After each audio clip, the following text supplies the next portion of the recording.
yards to go for the offense. First down and goal from that 5-yard line. And he'll fight forward maybe to the line of scrimmage, but that's all. It's a loss of a yard there, and now second down.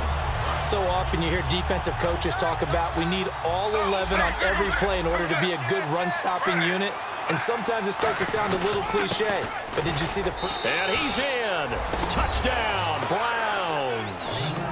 Isaiah Crowell with touchdown number 8 on the year. And the Browns add 6 to their lead. And they're able to run it in. It started with a battle in the trenches. They won there, and they got in for 6 points. And that's going to be a tough one for the defense to deal with. They've got to go to the bench now and figure out how are we going to slow down this running game, because on that particular play, they had no answer. And this will be a touchback. Last year would have come out to the 20. This year they'll move it out to the 25-yard line. And out now, here come the Bengals. Last time out, they had that long 50-plus yard field goal that they missed. And I'm sure on their sideline they're thinking to themselves, okay, do we still want to try one if we're in that position again? And I would dare say that the answer would be yes. They're going to have a lot of confidence in their kicker. But just to be on the safe side, I'm sure they told their offensive guys, can we get a little bit closer this time? Closer. Yeah, you know, I'd rather get in the end zone first and foremost. But if all else fails, less of a field goal attempt for him. Slant route's effective no matter who's running the route and catching the ball. But when you have a receiver of that stature, you have to be a little bit more precise throwing it. You don't have the same catch radius with the bigger targets. Tyler Boyd, the former Pitt Panther, was the target. And it's second down. It's a tried-and-true formula, and I don't think it'll change for as long as we play football. If someone's trying to throw the ball and you can put pressure on them and make it tough, that's only going to help your defense. Yeah, he's since being hurried. He got rid of it before taking the hit, but incomplete. Passing again. Dalton on 2nd and 10. Oh, he'll want that one back. Incomplete. He doesn't drop too many in that department. Third down. We know it's not an easy job to go out and catch passes when people are trying to tackle you and knock the ball away. But the bottom line is, that's a pass he's got to have and a pass he should have caught. The game clock sitting at 2:02, so they'll get one play before the 2-minute warning. So here we go now. An extra defensive back in there on 3rd and 10. Third down, a shot here for Dalton. 1:59 to go in the first half. We'll come back to Cincinnati after this. So on 4th down, on comes the left-footed punter, Kevin Huber, to punt it away.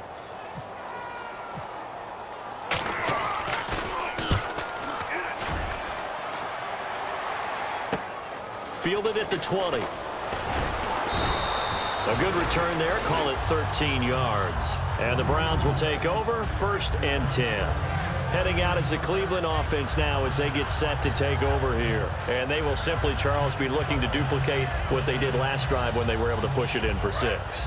And they hope it'll be that easy, right? To be able to take exactly what happened before, replicate it. They have to make a few additional changes along the way because I'm sure the defense will make some adjustments, but they've got to have great confidence having scored the last time out. 5 yards on the catch there, brings up 2nd down. And they're going to hurry back to the line now. And boy, they had high praise for this rookie receiver when we asked the coaches about him, didn't they? They certainly did, and obviously they liked his measurables, otherwise they wouldn't have brought him onto the team. Height, weight, speed, all of that. But how about what they really said? Competitiveness. That's what they really liked about him. The way he goes after the football, competes for it, and decides when it's in the air, it's his and only his. And the offense in that middle ground here on 3rd down, 5 yards to go.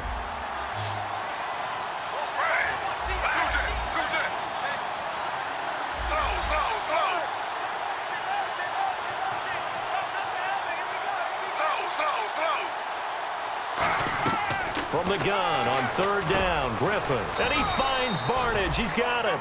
And they get 10 yards there and convert on 3rd.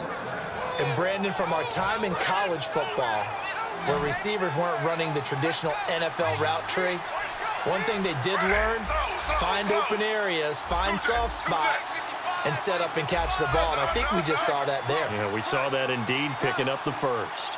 Halfback sent in motion.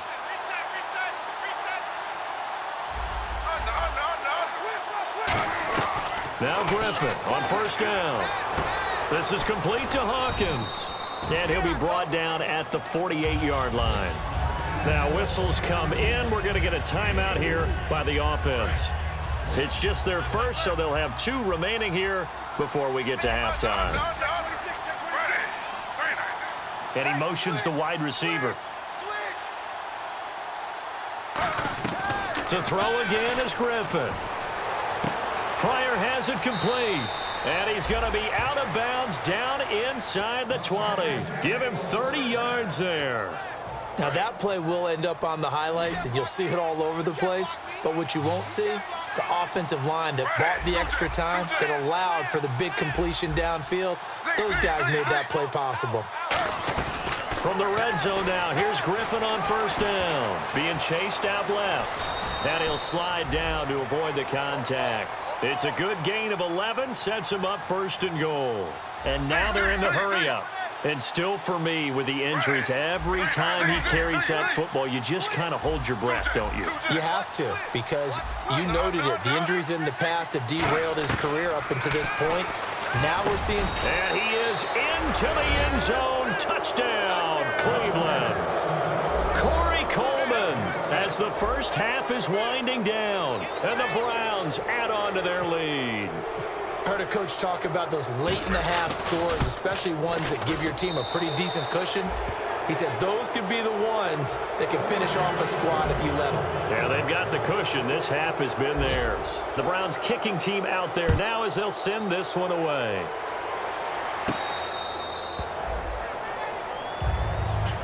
Now the Cincinnati offense ready to see what they can do here. And with time quickly fading here in the second quarter, not sure how aggressively, offensively they want to play this.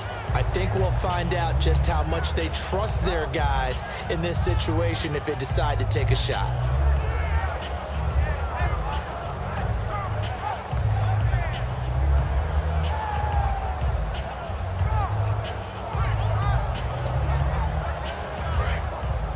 Defense really showing respect to the deep ball here, playing off the receivers. First and 10 for Dalton. This one brought in by the rookie. It's Tyler Boyd. Now hold everything here. We're going to get a timeout by the offense. It's just their first, so they'll have 2 remaining here before we get to halftime. It's a 5-receiver set. 3 to the left, 2 to the right. Dalton now to pass. He gets this one to Boyd. And he'll be out of bounds just shy of the 40. Give him 18 on that one. And it's good enough for a Cincinnati first down. That was a nicely run slant route, and what the receiver's trying to do is make the defender think he's going upfield for a deeper route, and then breaks it off, usually after about 3 to 4 steps, and cuts towards the middle of the field. And now what he's trying to do is use his body to keep the defender away from the football and get the quarterback a really nice target. So, Charles, you give me a water. Jeez, Chuck, they cut off the halftime show again. Quicker than anticipated, ready for the start of the second half. And this will be a touchback as that sails over the end line. Here's the Browns offense now getting set to start off this third quarter. They built a good first half lead. Now they have a chance to add on to it. And what I'm thinking is that the offensive staff spent the entire halftime just working with them on, here's what we think they're going to do to attack us in the second half. Nice first half that we've had, guys, but be prepared for some change-ups. We're going to see them when we kick it off in the second half. See how they handle any adjustments that might be made defensively. And third quarter here, you've got the lead. This is where that strong run game can really benefit you. Stayed in bounds there, kept the clock going. I like all the points you just made there. And if you throw the football and it's incomplete, now you've stopped the clock and you've helped out the guys on the other side of the ball. So keep it in the hands of those runners. Keep moving it. Keep grinding clock. On second down, here's Griffin looking for his running back, and he's got him. And he gets this one just shy of the 40. They'll mark him down at the 39. We always talk about having to read defenses and how complicated that is. Well, this was an excellent read. Read the pressure and got rid of the football before it even got to him for a nice game. And when they're blitzing like that, running back usually a good spot to go with a football? Without a doubt, because he's right in your sight line or he's near you. So you're able to just get it to him easily. And once he gets in space, that's usually a good matchup for him. completed pass play. Now let's see if they go back to the air or to the ground.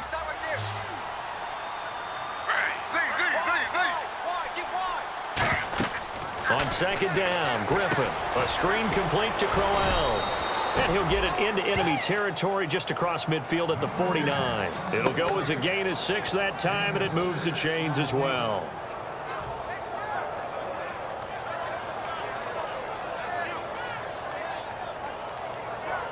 So the offense has it 1st and 10.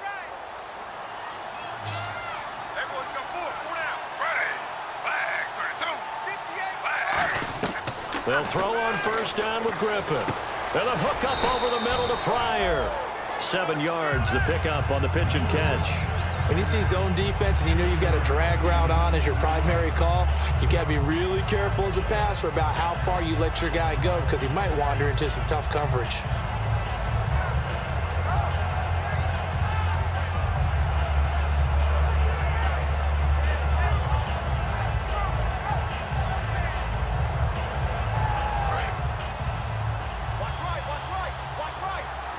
One receiver left, 3 to the right. To throw again is Griffin. This is complete to Hawkins. And they're able to get this one past the 30 down to the 25. Some think that teams really won't throw a slant route unless you have a receiver that has a lot of stature to him. But sometimes the little guys, they get lost in there. People can't really locate them, and they run that quick cut on the slant, and oftentimes they can turn it into big plays.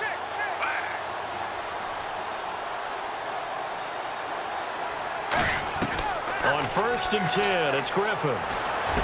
Pryor has it complete. The completion good for 3, and it's 2nd down. Cool under pressure right there, escaping the pocket and finding what I think was not his primary target. And some of these guys are just so comfortable getting outside of the pocket that they'll do it on purpose. It doesn't even need to be a breakdown. They move, and they know it affects the defense because a lot of times you get lost in coverage in the secondary. And I think you're exactly right. Wasn't his primary target. Found a secondary guy who sprang open, probably because of his movement out of the pocket. That's a good, nice, crisp run for a 1st down. I wonder if the defense might have been loosened up a little bit, maybe anticipating a pass instead of the run that they got. Looking to jam the receivers at the line here. Press coverage look defensively. From the red zone now, here's Griffin on. The Bengal pressure gets him that time. Down he goes. Carlos Dunlap in there to pick up his 2nd sack now of the afternoon.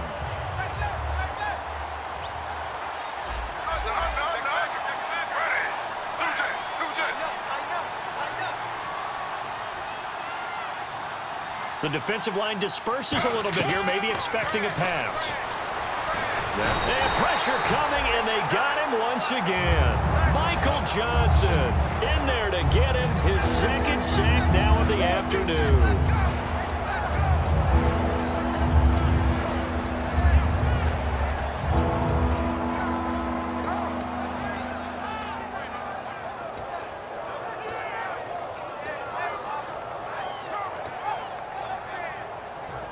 Long drive. The defense just cannot seem to catch a break and get off the field. The Bengals with 2 extra DBs. A nickel look on 3rd. Blanketing the passing lanes.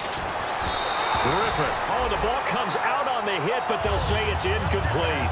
Putting pressure on the guy throwing the football is always good, but when you can couple that with contact on him that leads to an incompletion, as we just saw there, that's winning football.